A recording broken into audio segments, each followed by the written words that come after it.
இன்றைக்கி October 6th இன்னி வரைக்குமே என்னோடய கிளைண்ட் பேமெண்ட் பார்த்திங்க அப்படின்னா அக்டோபர் மந்த்துக்கு 51,000 ஏர்ன் பண்ணியிருக்கேன். இது எல்லாமே ஓவர் நைட் ப்ராசஸான்னு கேட்டால் கண்டிப்பாக கிடையாது. இந்த நிலைமைக்கு வரத்துக்கு நான் ஒரு 5-6 வருஷமாக நிறைய எஃபர்ட் போட்டுட்ருக்கேன்.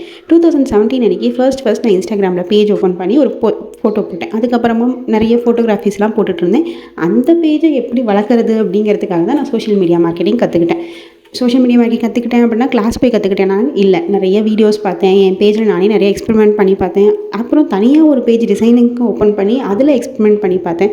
ஸோ ஒரு கட்டத்தில் அந்த சோஷியல் மீடியா மார்க்கெட்டிங் வந்து என் ஃப்ரெண்ட்ஸுக்கு நான் சர்வீஸாக ப்ரொவைட் பண்ணி தர ஆரம்பித்தேன். அது எனக்கு கரியராக மாறிடுச்சு.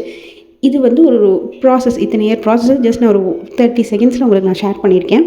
இந்த த்ரூ அவுட் ப்ராசஸில் எந்த இடத்துலையுமே நான் மணியை இன்வெஸ்ட்மெண்ட் பண்ணவே இல்லை. லேர்னிங் கூட ஃப்ரீயாக கிடைக்கிற ரிசோர்ஸை மேக்ஸிமம் யூஸ் பண்ணேன். ஒரு மென்டார் கிட்டே போய் ஒரு தடவை கைடன்ஸ் எடுத்துக்கிட்டேன். அதுவும் எப்போ அப்படின்னா நான் என் கையில் ஏர்னிங்ஸ் வந்ததுக்கப்புறமா தான். இதில் வந்து நான் ஆஃபீஸ் போயோ இல்லை வெளியே போயோ கிளைண்ட்ஸ் எடுத்தோ இந்த மாதிரி எதுவுமே நடக்கலை. இது எல்லாமே வீட்டில் இருந்து நடந்த விஷயந்தான். என்னால் முடியும் அப்படின்னா உங்களாலேயும் முடியும். அடுத்த வீடியோவில் இன்னும் டீட்டெயில்டாக உங்களுக்கு சில விஷயங்களை ஷேர் பண்ணுறேன். மறக்காமல் பேஜை ஃபாலோ பண்ணிக்கோங்க.